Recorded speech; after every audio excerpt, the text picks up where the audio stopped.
Good afternoon. I'm starting the revision of the chapter organizing in a very quick manner, right? And this is a very quick manner. I'm going to do it. Now, when we talk about the word organizing, तो हमारा जो इसे पहला step था, we always have to move from the very first step. जैसे हम सीढ़ियां चढ़ते हैं, तो हमारा पहला step in a management function was to plan the things. Now, the planning can be for different things, like marketing का अपना planning है, finance का अपना planning है, सब चीजों का अपना प्लान। तो हमने पहला हमारा जो था, हमने एक कंपनी जब हम सेट करते हैं तो फर्स्ट वी हैव प्लान्ड, हमने अपनी प्लानिंग की है। Planning is in all the terms. अब प्लानिंग को we have to bring it into the real picture, हमें उसको एक शेप देना है। तो जो हमारा सेकेंड स्टेप होता है दैट्स कॉल्ड एज ऑर्गेनाइजिंग।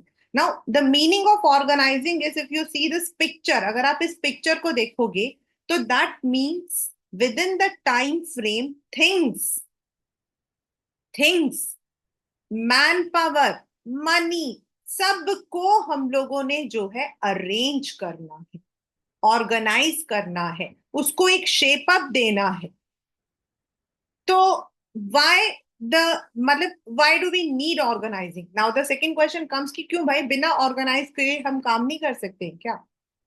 तो जो हमारे प्री प्लान्ड चीजें हैं, anything which is pre plan, it can not get a shape unless and until you don't follow up.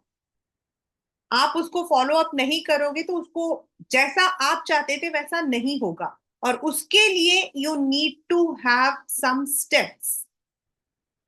कैसा काम होगा, उस काम को कौन करेगा, उस काम को किस तरीके से किया जाएगा, all these are the following up functions. तो if a company in terms of its work, अपने काम के according it is organised. If a company in terms of finance, man power, if it is organized, the products it is going to manufacture or the services it is going to produce, if they have a proper shape up, कौन करेगा, कैसे करेगा, if there is a definite shape, so then the work will be accomplished successfully. So first thing is organizing helps in the specialization. आपकी company अलग अलग तरीके की होगी। You may be having a company which is manufacturing only toys, हो सकता है। तो आपकी जो कंपनी में जब आपने चीजों को ऑर्गेनाइज किया, डिपार्टमेंट को ऑर्गेनाइज किया, तो उस टॉय मैन्युफैक्चरिंग में दे बिकम स्पेशलाइज्ड। अगर आप कभी किसी कंपनी का नाम लेते हो ना, तो वो लोग कहते हैं दैट, मतलब उस कंपनी को एक एडजेक्टिव दिया जाता है, the masters of, the masters of Ayurveda. So this is because they become specialized over the period of time. If the company wants to grow, expand, if it wants to add products, उस वक्त it is easy if the things have been organized in the proper manner. Then जो लोग वहां काम करते हैं, the managers, the employees at all the levels, they know what to do, how to do, किसको उनको रिपोर्ट करना है, what will happen if they don't do the, तो उनके पास क्लैरिटी होती है। So they know how to develop their inner talents. Organizing establishes the proper working relation. कौन head करेगा, उनके नीचे कौन होगा, उनके नीचे कौन होगा, तो वी नो किसने किसको जवाब देना है। काम नहीं हुआ है तो who is responsible, who is accountable. काम हुआ है तो who is going to be recognised. मान लो चार डिपार्टमेंट है, एक डिपार्टमेंट में काम नहीं हुआ है, तो इजिली वी कैन फाइंड कि किस डिपार्टमेंट के अंदर देयर वाज अ फ्लॉ। अगर हमने डिपार्टमेंटलाइजेशन नहीं कर रखा, एंड में काम नहीं हुआ, तो हम ये नहीं जान पाएंगे कि किस एरिया में there was a problem. But if it is already organised and जिस एरिया में, जिस जैसे हम लोग कहते हैं पाइप होता है, जहां वो लीक करता है वहां अगर हम उसको रिपेयर करेंगे, similarly we would come to know it helps in the optimum utilization of the resources because we know who has to do, how it has to be done. When business environment ऐसा नहीं है कि आज है तो कल भी same रहेगा, there will be always a change, और ऐसे changes को आसानी से we can adapt and effectively manage. अब जो आपके पेपर में आता है, आपने क्वेश्चंस भी देखे थे, what are the steps in organising, step by step हम ऑर्गेनाइज कैसे करते हैं। तो नाउ लेट अस से आपका मतलब अभी हमने हमने सिर्फ एक सपना देखना है, you have to see a watch a dream, मतलब कि वेकिंग ड्रीम। आप एक कंपनी सेट करने वाले हो, just think I am going to open a company. Now company open करनी है तो आपके पास आपने कौन सा मतलब आप आपका आपका है कि मुझे जो है फैक्ट्री लगानी है। ओके, फैक्ट्री लगानी है तो फैक्ट्री किसकी लगाओगे आप? आपके पास नेक्स्ट क्वेश्चन आ गया, फैक्ट्री मैं जो हूँ टॉयज की लगाऊंगा। ठीक है, अब टॉयज की लगानी है और आपको फैक्ट्री लगानी है, तो दैट मीन्स आपको जो है आपके पास मशीनें होंगी जिस पर आप टॉयज को मैन्युफैक्चर करोगे। आपके पास एक ऐसा इंसान होगा जो पैसों का लेन देन देखेगा, यानी कि money. There will be someone जो आपके उन मशीनों में काम करने के लिए कहीं ना कहीं से एम्प्लॉयज लेकर आएंगे, वर्कर्स लेकर आएंगे। And there would be somebody, अगर कोई मशीन में प्रॉब्लम है, कंप्यूटर्स में प्रॉब्लम है, तो they would be taking care. तो यानी कि आप सबसे पहले अपने काम को आइडेंटिफाई करोगे कि मेरे इस कंपनी में मैन्युफैक्चरिंग में what are the work I have to do, identify करोगे और उसको सिमिलर ग्रुप में डिवाइड कर दोगे। यानी everything which is going to be purchased वो मैं इसको दे रहा हूं, ए को दे रहा हूं। Everything which is to be in the accounts way, finance way, that will be done by B. Everything which is retaining to in बने बनाए टॉयज को लेकर जाकर बेचना है, that is sales department, that is C. Everything related to computers, D. तो अब आपने क्या किया, आपने आइडेंटिफाई करके डिवाइड कर दिया कि मेरे पास परचेसिंग का काम है, सेल्स का काम है, एचआर का काम है, पहले आपने ये कर दिया। अब आप उसको एक नाम दोगे, you will be giving, now this departmentalization will be according to the if you are having different products तो आप प्रोडक्ट के अकॉर्डिंग दोगे, and if it is only one product तो आप फंक्शंस के अकॉर्डिंग दोगे कि ये जो एक बना हुआ है दिस वन, ऊपर VP, he is the president, मतलब ये आपका जो है प्रेसिडेंट है, उसके नीचे तीन हमने डिपार्टमेंट्स बना दिए, this is just an example, he is the president, इसके नीचे हमने तीन डिपार्टमेंट्स बना दिए हैं। द फर्स्ट वन डिपार्टमेंट से this is purchase, this is sales, this is accounts. अब उनके नीचे कैसे काम करेगा, तो आपने उसको डिपार्टमेंट का नाम दे दिया। ये वाला जो डिपार्टमेंट है ये परचेज का काम करेगा, ये प्रोडक्शन का काम करेगा, ये सेल्स का काम करेगा। अब आपने डिपार्टमेंट किया है, अब ये जो ऊपर बना रखे हैं आपने दो दो, कौन है ये दो, आप उनको असाइन करोगे the duties. Okay, a you are going to look after purchase, b you are looking after production, c you are going to look after sales, मतलब whatever function you have. अब आप उनको assign करोगे, उनके नीचे कितने लोग काम करेंगे, कितना, मतलब that is the decision of the management. वो मैनेजमेंट हिरार्की है, स्पैन ऑफ मैनेजमेंट जिसको हम बोलते हैं। तो आप एक स्पैन ऑफ मैनेजमेंट प्रिपेयर करोगे कि how many people will be working under, और क्या रिपोर्ट रहेगा, किसके नीचे कौन काम करेगा, उसकी क्या क्या ड्यूटीज, उसकी रिस्पॉन्सिबिलिटीज होंगी, and if he has to take decision वो उसको कितनी अथॉरिटी होगी, all the establishing the reporting relationship आप एस्टैब्लिश कर दो। ओके, ए के नीचे बी, सॉरी, पी काम करेगा, पी के नीचे क्यू काम करेगा, and this will be the reporting, right? So these are the four steps. अब when we are saying departmentalization, तो departmentalization हम कैसे करेंगे? How would we department? हम अपने department को कैसे करेंगे? Whether it should be based on a function or it is based on division. तो जो हमारा second जो है departmentalization, वो कैसे करेंगे? तो first of all you have to identify the line of product. As अभी मैं एग्जाम्पल ले रही हूं ओनली टॉयज। तो टॉयज है, सिर्फ टॉयज है, एंड अभी उसमें टॉयज में सिंपल टॉयज है, सिंपल टॉयज है। क्या करना है हमें? हमने रॉ मटेरियल्स मंगवाने हैं, उनको फिनिश्ड टॉयज में मतलब कि लेना है, and then it has to be sold in the market. ये हमारा काम है, मतलब this is we have divided. तो then somebody will be there who will be मतलब कि completely responsible for buying the raw materials। अब वो रॉ मटेरियल्स इंडिया से आ रहे हैं, चाइना से आ रहे हैं, वियतनाम से आ रहे हैं, श्रीलंका से आ रहे हैं, everything that purchase department is responsible, जो परचेज का हेड है। तो अब मैंने क्या बोला? परचेज जो है चाइना से आ रहे हैं, वियतनाम से आ रहे हैं, श्रीलंका से। तो अब उस परचेज के नीचे ऐसे 3-4 जने होंगे जो अलग अलग वेंडर्स को डील करेंगे।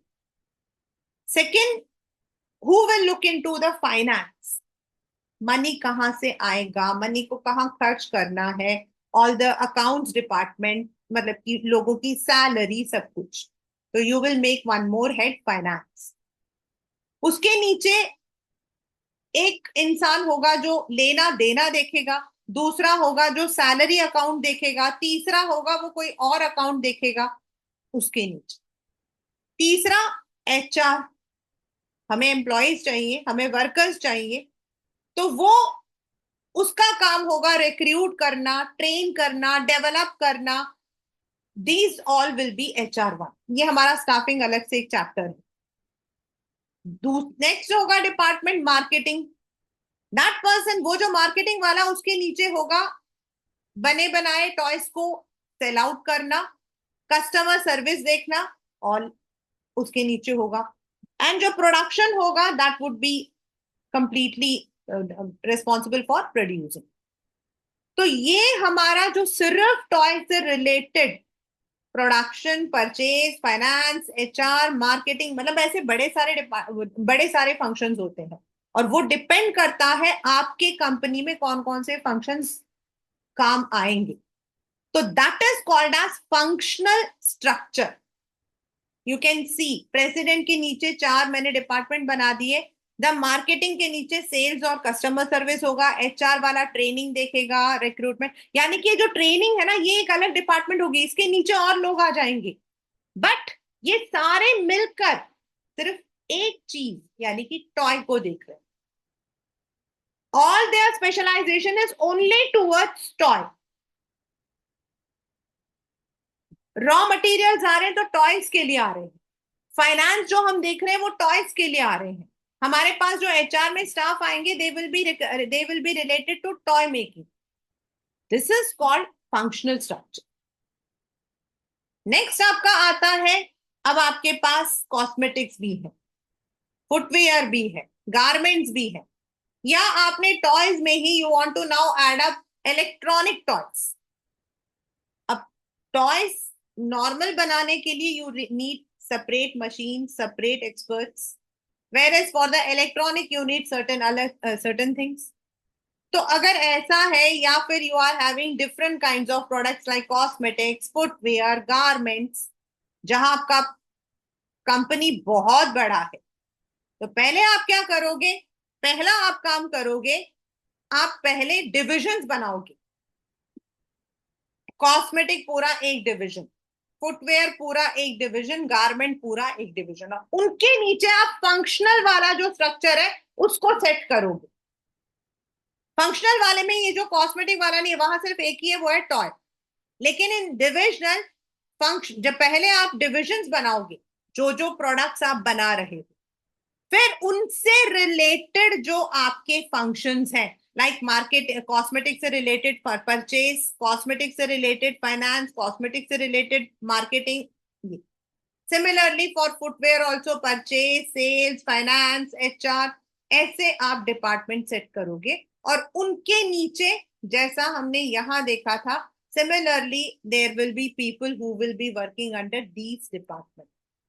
तो जो आपका डिविजनल डिपार्टमेंट होता है वो थोड़ा बड़ा हो जाता है, and it is more suitable when the products या आपकी कंपनी का जो मतलब रेंज है दैट इज बिग, बहुत बड़ा है, आप कई डिविजन्स रख रहे हो, देन इट बिकम्स आपको डिविजन। और आपके एग्जाम्स में यही क्वेश्चन होता है कि what kind of setup is suitable for, one है, सिंगल है, तो it is only functional. But if it is two, या आपके जो मतलब कि प्रोडक्ट का रेंज है वो वैरीड है, या आपका स्केल ऑफ ऑपरेशंस बड़ा है, then you set up the divisional structure.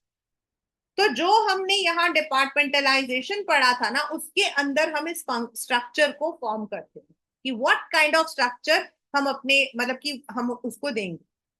अब हमारा थर्ड स्टेप था assignment of duty and establishing the relationship. वो हमारा आता है द ऑर्गेनाइजेशन। यानी जो हमने यहाँ ऊपर बनाया है, कॉस्मेटिक्स का हेड मार्केटिंग, सॉरी कॉस्मेटिक्स का एक हेड होगा, उसके नीचे मार्केटिंग, उसके नीचे एचआर, उसके नीचे ऐसे हैं। तो इनका रिलेशन क्या रहेगा?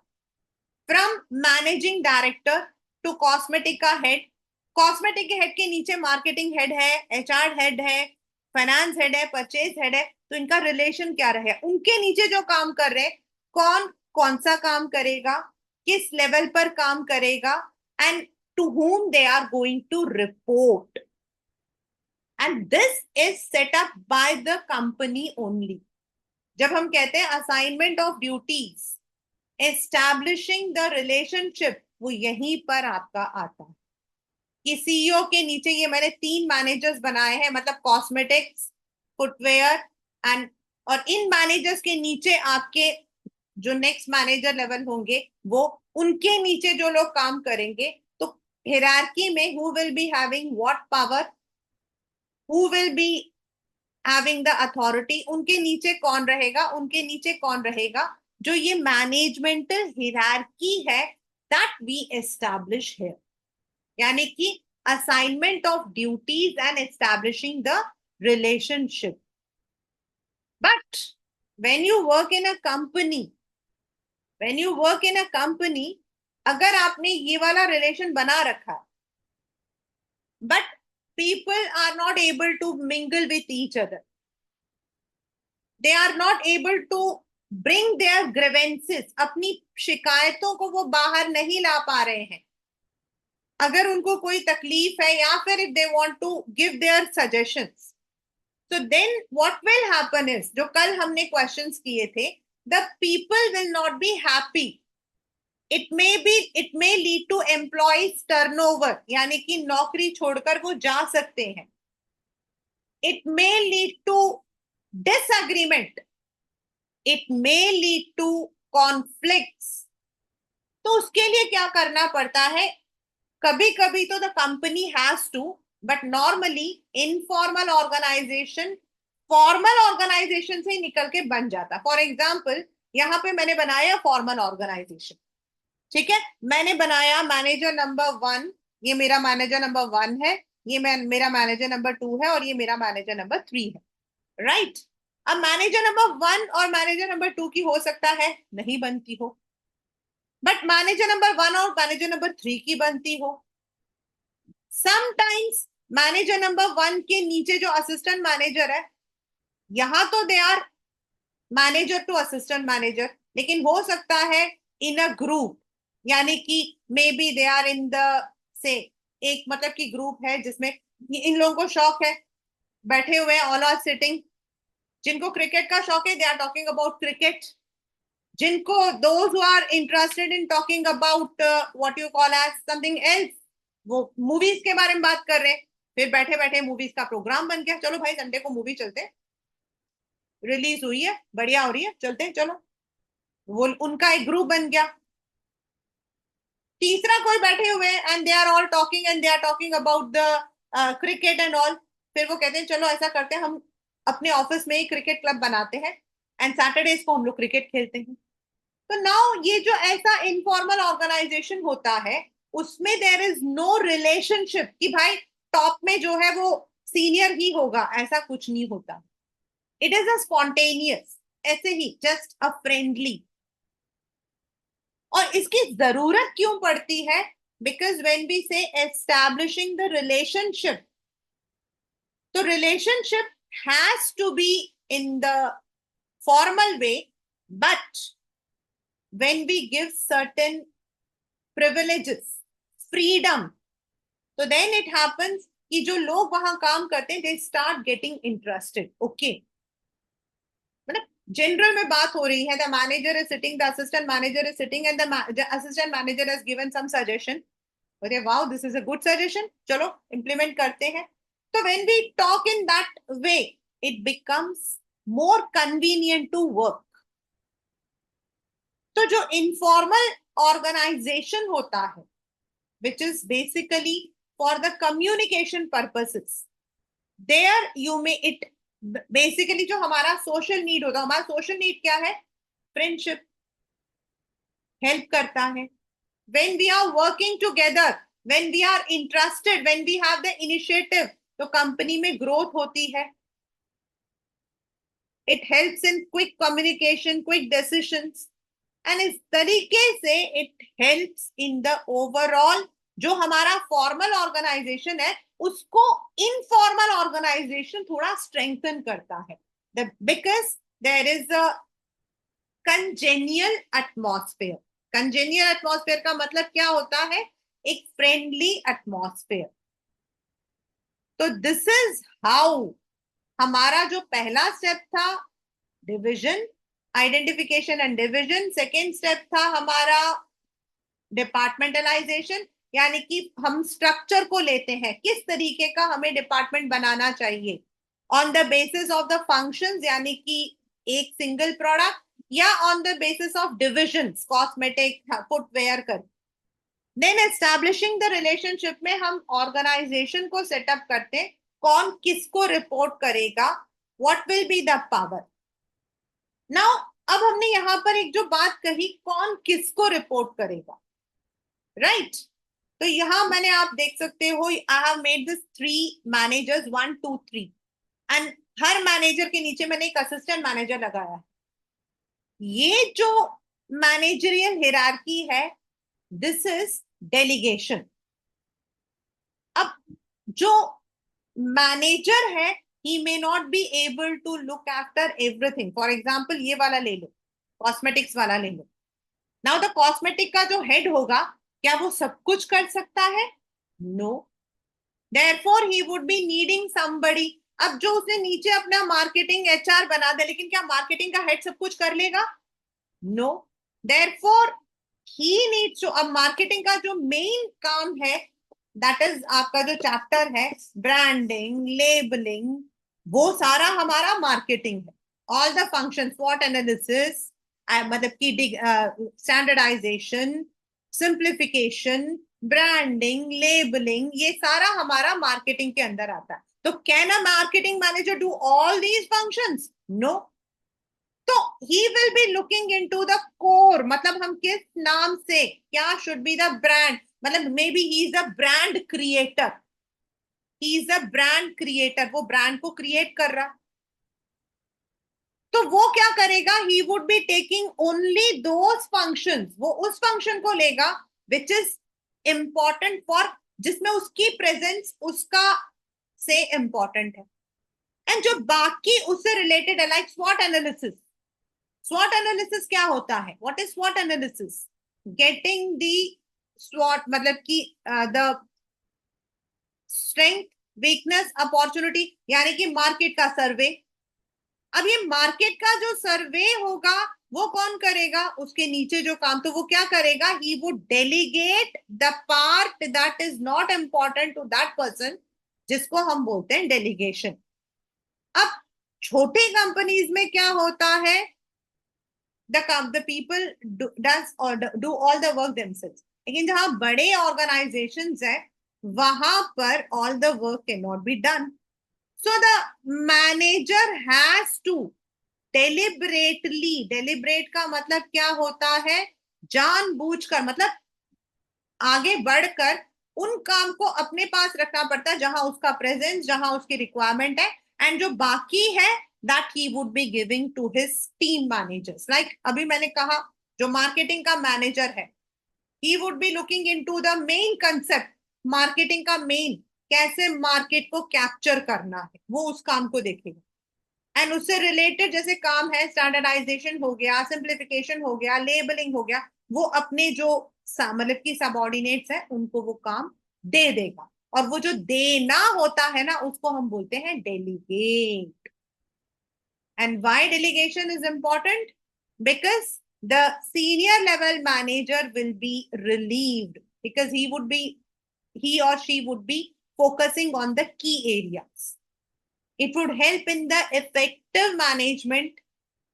And of course ये एक मैनेजमेंट हिरार्की का एक इंपॉर्टेंट हिस्सा होता है.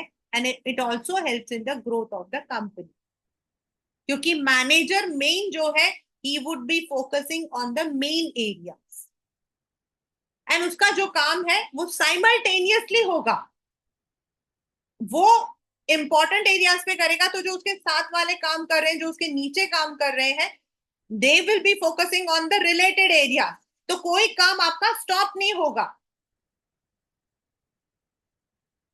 दिस इज आपका डेलीगेशन. नाउ डेलीगेशन जो है वो मैनेजरियल फंक्शन है.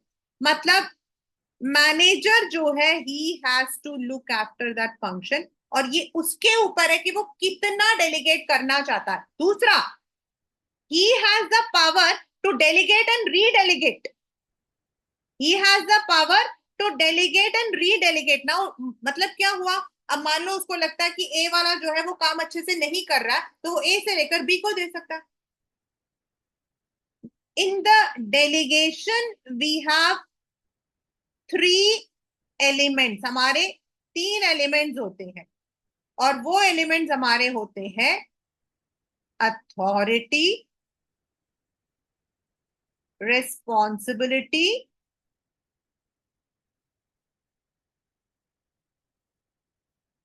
एंड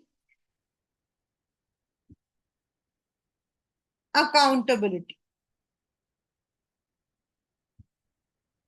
यानी कि when he is delegating the work, when he is delegating the work, तो उसके पास अथॉरिटी होती है to what extent he can delegate the work.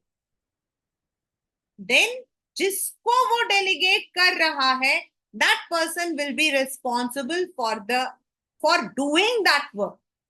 और अगर वो नहीं कर रहा है तो मैनेजर के पास इतना पावर है कि वो उससे लेकर दूसरे को रीडेलीगेट कर सकता है. एंड अकाउंटेबिलिटी होती है द फाइनल आउटकम, यानी कि वो काम अगर पूरा नहीं हुआ है तो then who will be answerable. But एक बहुत इंपॉर्टेंट कंसेप्ट होता है that accountability does not mean abdication of the duties. मतलब मैनेजर ने अपना काम का जो एक हिस्सा, लाइक स्वॉट एनालिसिस, उसने किसी को दे दिया बट उसने नहीं किया, तो मैनेजर अपना हाथ नहीं खड़ा कर सकता कि मैंने तो उसको दिया था, उसने नहीं किया. He is equally responsible. Why? क्योंकि मेन काम तो उसका ही था ना, उसने अपने उस काम में से वो छोटे छोटे पार्ट दूसरों को दिया है, तो अल्टीमेट रिस्पॉन्सिबिलिटी मैनेजर की होती है. That is delegation. And last but not the least is decentralization. Company में कई डिसीजंस होती हैं, राइट फ्रॉम मतलब कि setting up the company, acquiring a new project, getting the money to sell out the products. हर छोटी से लेके बड़े तक आपके पास बड़े सारे होते हैं.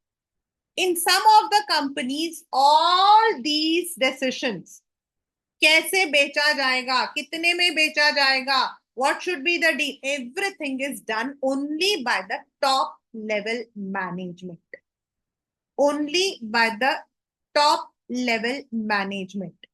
और ये जो टॉप लेवल मैनेजमेंट है, when it takes all the decisions, उसको हम बोलते हैं सेंट्रलाइजेशन। भाई कितने में बिकना है, what should be the discount, what should be the, मतलब कि कैसे डील को करना, everything, what should be the policy, everything. But but अगर किसी कंपनी में सिर्फ इंपॉर्टेंट डिसीजंस को टॉप लेवल रख ले, एंड जो डे टू डे प्रॉब्लम्स आती हैं डील करना है, मतलब anything which needs an immediate decision, अगर उस अथॉरिटी को, if it is transfer to the lowest level, it is called decentralisation. मतलब द मैनेजमेंट, ये कौन करता है, delegation is done by the manager, लेकिन decentralisation is done by the company.